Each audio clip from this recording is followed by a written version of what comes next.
कई घटनाओं का गवाह बनने वाला है और कई तरह के इतिहास रचने वाला है। हम इतिहास इसलिए कह रहे हैं कि पहली बार होगा कि कश्मीर से लेकर कन्याकुमारी तक एक ही आवाज़ और एक ही स्वर था, एक ही तरह की बदलाव की बेचैनी थी और एक ही तरह का समर्थन था, और वो था भारतीय जनता पार्टी और नरेंद्र मोदी जी के लिए।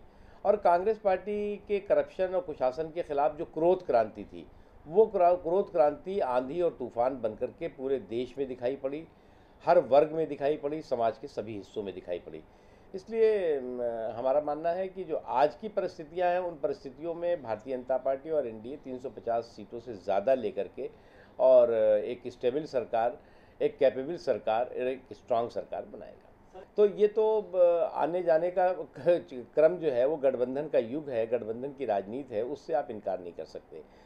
लेकिन उस सबसे महत्वपूर्ण है कि अगर हम मजबूत होंगे, अगर हमारे प्रति हमें जन समर्थन होगा तो हमारे साथ लोग आएंगे। अगर हम कमज़ोर होंगे और हमें जन समर्थन नहीं होगा तो हमारे साथ कौन आएगा।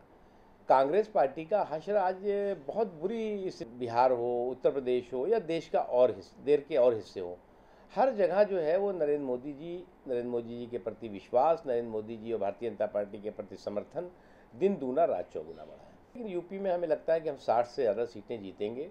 इसी तरह बिहार में भी हम 25 से 30 के बीच में सीटें जीतने की स्थिति में है। इसके अतिरिक्त भी हम अलग अलग राज्यों का आकलन भी किया है हमने, लेकिन हम ओवरऑल हमें लगता है कि हम 350 के इर्द गिर्द की सीटें एनडीए और बीजेपी मिला के जीतेंगे।